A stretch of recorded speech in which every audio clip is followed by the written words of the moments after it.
Kaya nila ginawa yung TRICOM na yun dahil may mga fake news daw na targeted against members of the Quadcom. Unang-una, kung alam mo ang iyong konstitusyon, you cannot do that. You cannot start legislation for the benefit of a particular class of people. That is class legislation that is prohibited under the Constitution. Inamin ni House Appropriations Committee Acting Chairperson Stella Kimbo na totoong may mga blanco sa BICAM report ng 2025 National Budget ng Kongreso. Sa kabila nito, sabi ni Kimbo, tukoy na ang pondo sa lahat ng items sa budget. Bravo po! Akala ko ba walang blanco? Akala ko ba sinagot na lahat ni Senador Chis Escudero tsaka si Senador Grace po. Akala ko ba talagang matapang si Kimbo? Naku po, umamin na po, isa-isa na po silang umaamin mga kareaksyon. Isa-isa na po silang bumabanat dito. Isa-isa na po silang sibatan dito sa tinatawag natin nagkakaipitan na po. So umamin na, ibig sabihin, meron na pong tinatawag nating pagkagas na naman. Pag-leak ng information, gano'n. So, ito po tuloy po natin, tuloy natin. Inamin ni House Appropriations Committee Acting Chairperson Stella Kimbo na totoong may mga blanco sa BICAM report ng 2025 National Budget na ipinasa ng Kongreso. Sa kabila nito, sabi ni Kimbo, tukoy na ang pondo sa lahat ng items sa budget bago papirmahan ng BICAM members ang report. Otorisado raw ang technical staff ng Kamara at Senado para gumawa ng anyay corrections sa pondo batay sa omnibus motion na nasa BICAM report. Naku po, yan po ang problema dyan.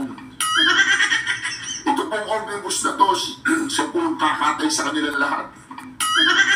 Ano po sabi niya, otorisado sila sa omnibus? O yan po pag-uusapan natin ngayon, Technical staff ng Kamara at Senado para gumawa ng anyay corrections. Oo, otorisado daw. Pag-aralan natin yan po ang pag-uusapan natin ngayon. Sa kabila nito, sabi ni Kimbo, tukoy na ang pondo sa lahat ng items sa budget bago papirmahan ng BICAM members ang report. Otorisado raw ang technical staff ng Kamara at Senado para gumawa ng anyay corrections sa pondo batay sa omnibus motion na nasa BICAM report. Wala na rin daw blanco na maging enrolled bill ang 2025 national budget. Dati nang sinabi ni Executive Secretary Lucas Bersamin na walang blanco sa enrolled bill na dinala sa palasyo at pinirmahan ng Pangulo. Oo, di ba? Oo, GMA! Oo, ano ba yan? Lukuhan na lang yan, lukuhan gano'n, lukuhan. Hindi nyo kailangan ipaliwanag sa amin yan. O ito po papaliwanag po natin, hindi po tayo lawyer, pero hindi po kasi tayo nag-enroll. O ito po mga ka-reaction GMA 7 kailangan ipaliwanag nyo to. Ayan na. Ang nakasulat po dito mga ka-reaction, the technical staff of the House Committee on Appropriation and the Senate Committee on Finance are authorized to effect corrections of typographical, grammatical, and printing errors. Typo, halimbawa yung da, wala po siyang T. Kaya lang, lagyan mo ng T. Yung stuff, kulang ng F. Lagyan mo ng F. As well as necessary adjustment such as performance indicators. Performance indicators. Hindi po value yan Hindi po presyo. Yung indicators, performance indicators. Yung performance, hindi pwede yung value. Di ba? Ngayon, ito, halimbawa, negative, positive. Naging positive yung negative. Palitan mo yan. Performance indicator. Yan. And section numbers of general and special provisions as consequence of the amendments. Section number, halimbawa, section 1, mali. Dapat section 2, palitan mo yun. Section 1F, section 1F2, palitan mo yun. Kung merong pagkakamali doon. Pero hindi yung papalitan mo yung value. Hindi papalitan mo doon, hindi ka maglalagay ng halaga, hindi ka maglalagay ng figure, hindi ka maglalagay, wala nakasulat dyan ng value or figure or budget. Wala, in case of conflict between the conference committee report and the printed copy of the bill, the latter shall prevail. Diba mga kareaksyon? In case of conflict between the conference committee report and the printed copy of the bill, the latter shall prevail. Kung ano daw po yung napagkasunduan na pinirmahan ng committee, ng bicameral committee, yun lamang po ang magpiprevail. Yun ang masusunod. Ibig sabihin, yung pinirmahan na nakuha po ni Atty. Ungab, ni Congressman Ungab, na may blanco at pumirma, yun po ang masusunod. Mali po yun. O, di ba? Kaya dito, itong GMA 7, kailangan i-explain. Di ba? Kailangan nilang i-explain yan. Wala pong nakasulat dyan. Ayan po, malinaw na malinaw. The technical staff of the House Committee on Appropriation and the Senate Committee on Finance are authorized to effect correction of typographical, grammatical, and printing errors, as well as necessary adjustment such as conference indicators and section numbers of general special provision as a consequence of the amendments. Ang nakasulat po dyan mga reaction, printing errors, typographical, grammatical, adjustments as performance indicators. Wala po sinabi dyan, fill in the blank. Wala po sinabi dyan, hindi po kasi typographical error, yung walang value, yung walang nakasulat na numero, di ba? Kaya dito, mga kareaksyon, umamin na po. Umamin na si Stella Kimbo. Ang importante po kasi dyan, ay umamin sila na may blanco. Yung pag-amin pa lang nila na may blanco, doon sa bicameral committee report, ay isa na pong napakalaking ebidensya niyan. Isa pong Are you certain? nagkagipitan dahil umamin si Stella Kimbo ay hindi nila pwedeng pasinungalingan na mayroong blanco doon sa enroll bill. At doon sa blanco sa enroll bill, at ang hahanapin ngayon kung sinong inayupak, kung sinong animal ang nagsulat doon para gahasahin yung kaban ng bayan. Ayaw niyo yun, ayaw niyo. O bakit nagsulat kayo? Bakit nagkaroon kayo ng tinatawag nating yun nga, tinatawag nating pangmeke. O, diba? Forgery po yung forgery. O, tama po, forgery. O, diba? O. Technical staff ng Kamara at Senado para gumawa ng anyay corrections sa pondo batay sa omnibus motion na nasa bicameral report. Wala na rin daw blanco na maging enrolled bill ang 2025 national budget. Dati lang sinabi ni Executive Secretary. Maganda po yung, tama po yung sinabi nila. Walang blanco dun sa enroll bill. Dahil hindi pwedeng pirma ni Bobong Marcos yun pag may blanco. Tama din yung sinabi ni Bersamin. Jimmy, ang hinahanap natin dito, sino ang nagpuno dun sa mga blanco? Ibig sabihin lahat sila. Lahat sila na nasa technical staff. O, ibig sabihin, hanapin po natin the technical staff of the House Committee yun. On the preparation. And the Senate Committee on Finance. So yun, hanapin ninyo. Sila daw po yung may authorized na magpalit. Sila daw po yung authorized na magpalit dyan sa, o mag-fill in the blanks. Nakita naman natin kung sino yung mga pumirmay. Pero lahat sila, sinasabi nila, walang blank doon sa enroll bill. So, ginagago yata si Congressman Ungab. Hindi naman tinatanong ni Congressman Ungab yung enroll bill. At tinatanong ni Congressman Ungab, sino ang naglagay, nag-fill in the blanks doon sa bicameral committee report. Hindi pa rin yung nagigets, so hindi pa rin nagigets.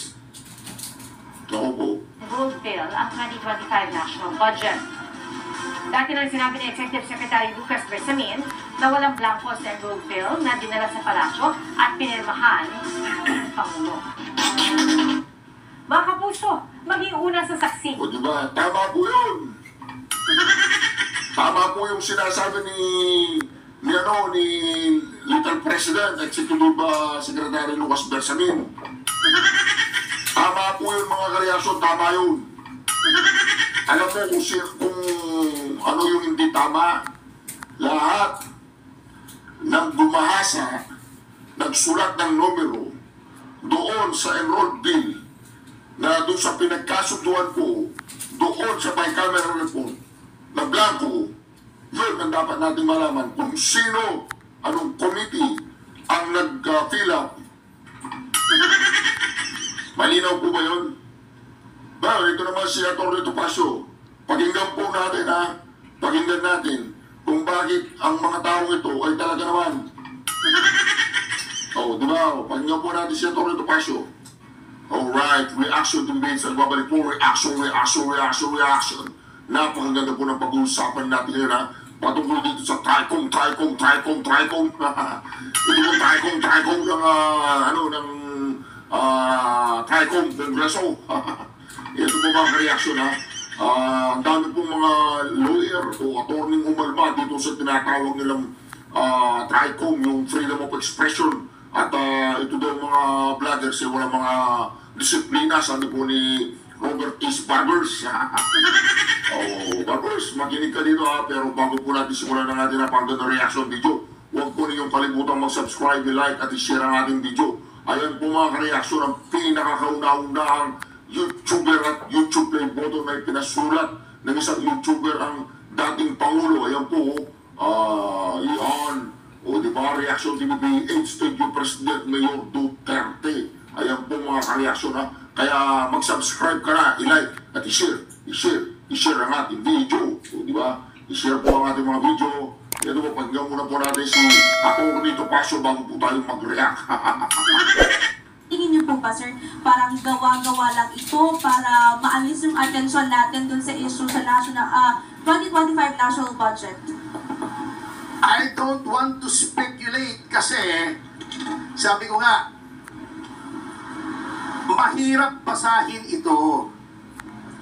Maaaring ganon, but I'm not saying it is. Maaaring part of the ongoing policy of the government to antagonize the people against Chinese nationals. Nangyari din po yan sa World War II.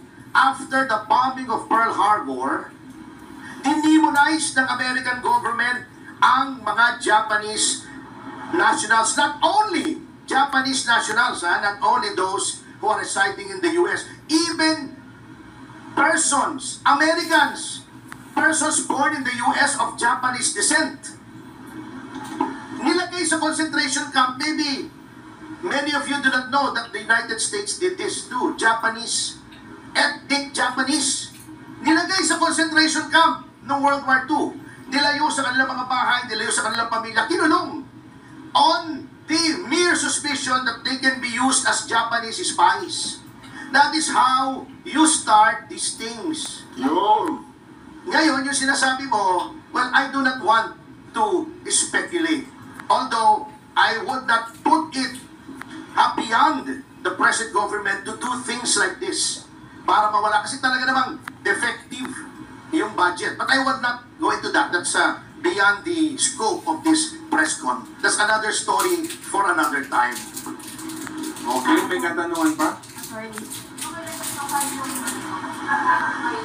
It's on its way. Ito ay, kasi kailangan ito pagdalan pa yung tanggapan ni Congressman Fernandez bago i-file sa Ethics Committee. But pinirmahan ko na to, nanotaryohan ko na, pinapasok ko yung in-house notary namin ng alas 8 ng umaga para pag pinirmahan ko, masumpaan ko, and then he is the one on his way, Attorney Rafael Antonio Andrada. Will be... Lagi na po rin yung The lowest discount is on po ng kadiliman, kamalasan ng TRICOM na yan, kada meron po silang banat at kada meron po silang gustong gawin, ay may mga tao talagang sumusulbok sa kanilang galing, no? At dito kasi sinusubukan ng Quadcom, ng Quadcom na ito, ang katalinuhan ng taong bayan. Kasi alam naman natin ang mga miyembro ng Quadcom, no? Matatalino po ba sila? Sabi nga yung mga chairman daw ng Quadcom, mga lawyer pa. O ito, makinig kayo kay Atty. Topacio. You don't want to file this. Hindi naman po kailangan personal ako mag-file. For today, yes, it will be filed today. Kasi alam nyo, I just want to show some members of Congress that you cannot abuse your rights and privileges without encountering pushback. Ito ikwento ko lang. Ngayon, umpisahan nila yung TRICOM hearing on guidelines daw on fake news. O, makinig kayo dito, Gigil na gigil po kasi siya, no, si Robert P. Sparkers. Marami daw hindi disiplinado mga vloggers. Gusto raw nilang disiplinahin ng mga vloggers. Kailangan daw merong tinatawag na regulasyon. Galing mo, Barbers, makinig ka dito. Kasi, get this. Kaya nila ginawa yung TRICOM na yun dahil may mga fake news daw na targeted against members of the Quadcom. Unang-una, kung alam mo ang iyong konstitusyon, you cannot do that. You cannot start legislation for the benefit of a particular class of people. That is class legislation that is prohibited under the Constitution. Hindi pwedeng gagawa kami ng batas para sa amin lang. That's unallowable class legislation. Gagawa ka ng batas, mag-iimbestiga ka dahil kinikriticize ang Quadcom. Saang planeta na naman pwede yan? Baka sa alternate universe. Hindi po pwede yun. If you make legislation, unless merong class legislation, but make criteria. You cannot make legislation just to benefit a particular set of people. Basahin nyo yung si Barok. Sino yung apelido ni Barok? Yung tracker na laging nagdidemanda sa Supreme Court. Yung against the Truth Commission na kinositute ni Noy. Sinabi niya to investigate the abuses during the Arroyo administration. You cannot do that. That is class legislation and that law was struck down by the Supreme Court. Bakit i-concentrate mo sa criticism sa Quadcom? Meron bang kailangang batas pa? Meron na po tayong, we have the strictest libel law in the entire globe. In the entire world, tayo po ang pinapamahigpit na libel law. Isa tayo sa very few countries na criminalized pa ang libel. Meron pa tayong cyber libel. Meron pa tayong civil action under the civil code for defamation, fraud, and physical injuries. Kung pwedeng humingi ka ng danyos for civil libel ang tawag doon. Ano bang kailangan mong batas? Bago sasabihin nila, tatawagin daw nila yung mga representatives sa social media platforms, TikTok, X, Meta, di ba? Titignan nila kung anong guidelines against criticism ng Quadcom. That is prior restraint that is also prohibited under the Constitution. Kaya nga sinasabi ko, kung ikaw ay mambabatas, magpasa ka naman ng batas o magpaturo ka ng batas sa nakakaintindi sa batas. Hindi pwedeng puro Google. Hindi pwedeng puro Google. Mahirap po ang batas. Kaya nga 4 na taon namin pinag-aaralan yun. Yung iba may bumabagsak pa nga. Uulit-ulit. After namin mag-aral ng 4 years ng bachelor's degree, mag-aaral na naman kami ng another 4 years ng batas. Magre-review pa kami ng 6 na buwan bago maging abogado. O sasabihin mo, makukuha sa Google yung sagot. Hindi po. That is prior restraint. That is censorship. That is an abomination in a democratic government. Censorship. Kaya nga wala na yung Board of Censors, di ba? That is prior restraint. Hindi mo pwedeng gawin yun. Ngayon, uubusin mo na naman yung pera ng gobyerno. Paglalagay ka na naman ng batas na useless, na pagdating sa Korte Suprema, i-strike down for being unconstitutional. Yung EJK nila, anong lumabas? Gumawa sila ng bill against EJK? Hindi na naintindihan. Lahat ng killing ay EJK, basta hindi in-order ng court. Dinefine mo yung EJK, nakakatawa ka. Sinabi mo, pag government official, ay dapat life imprisonment kung EJK, nasa batas na eh. Pagka ikaw yung public official, ikaw yung nagpapatay, qualified na, life imprisonment na. Sinasabi nila pag may reward system, life imprisonment, reprised. You can use this stretcher. To murder, life imprisonment na yun, even without that bill. See? Nagsayang sila. Pinakain pa kami ng katakot-takot na Jollibee ron. Wala naman nangyari. Ang Narinig mo yung barbers? Kasi mahirap kasi pag kayo ay napuna at pag kayo ay tinamaan sa mga komentaryo o vlog o sinasabi natin punto de vista na mga individual, kaagad-agad gusto niyo gagawa kayo ng batas para sa inyo lang. Para lang mapigilan yung mga tao nagsasabing kayo ay konektado sa illegal na gawain sa inyong lugar. Diba? Para lamang matigil yung pamumuna dyan sa Tuadcom. At sinasabi ninyo sinisiraan ng mga tao ang reputasyon ng Tuadcom. Ganoon. Di ba mga kareaksyon? Yan naman po ang gusto nilang gawin eh. O diba, pero nung binabanatan ang mga Duterte at binabanatan yung mga kaalyado ng mga Duterte at binabanatan yung galawan ng mga Duterte, wala namang ganyan. Pero ngayon, bakit parehatan gusto na naman nilang gumawa ng mga batas para lamang sa mga vloggers? Gusto lang nilang i-regulate yung mga bibig namin. Barbers, gusto mong i-regulate yung mga bibig ng mga vloggers? Ikasuhan nyo, lahat ng mga sumira sa'yo, sumira kung kanino, kay Atty. Google, kay Benny Dila Abante. Diba? Google ano nyo, i-vlog nyo, i-demanda nyo lahat ng mga vloggers. Diba? Lahat ng mga tingin ninyo sumisira sa reputasyon at dignidad at dangal ng Tuadcom na yan, i-demanda nyo lahat yan. Tama po yun, di ba? May batas tayo. O i-demanda nyo. Ngayon, gagawa na naman daw sila ng panibagong batas para i-regulate yung bibig ng mga vloggers. Ganun. Ano lang po yan, ha? Kaya ngayon, marami pong mga lawyers ang umalma na tawag doon, yung nagre-raise ng hands na, o siya, mag-lawyer ako siya, libre lang. Okay. batas mo, kamote. Kakatawa yung batas na yun. Pisahin nyo. Dating ay EJK, basta hindi in-order ng court. Dinefine mo yung EJK, nakakatawa ka. Sinabi mo, pag government official, ay dapat life imprisonment kung EJK, nasa batas na eh. Pagka ikaw yung public official, ikaw yung nagpapatay, qualified na. Life imprisonment na.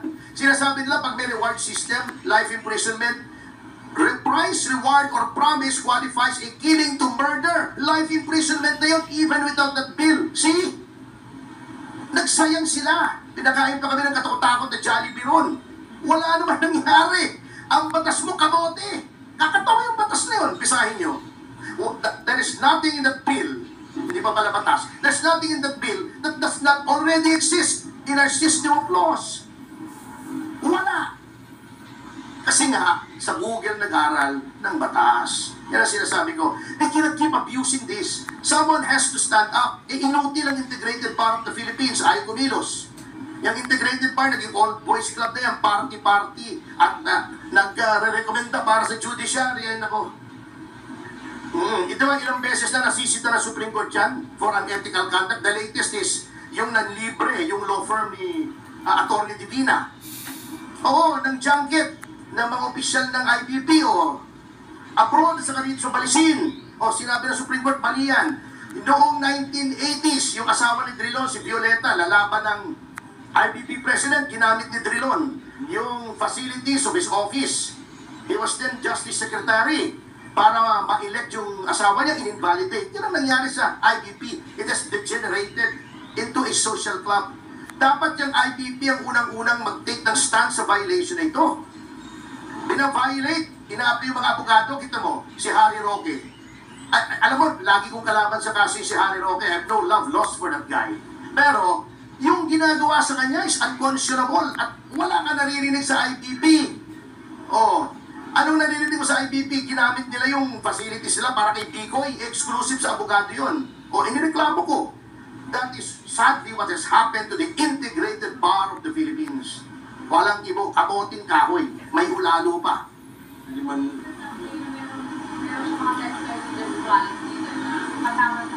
Ine-text nila yung resource person. They should not do that.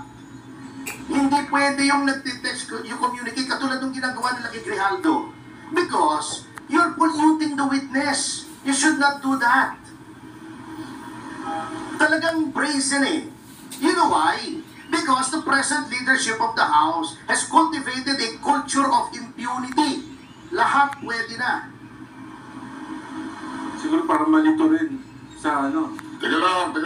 Oo, di ba? Kaya nga si Grijaldo, pagdating ng araw, magiging bayani yan eh. Bantagin ninyo, bawal nga yung kausapin mga kareaksyon. Bawal kong kausapin ng isang witness at kung kumausap ang isang dumidinig sa kaso.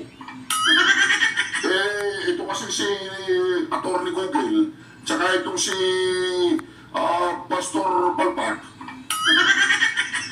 Bantagin ninyo, kinausap nila.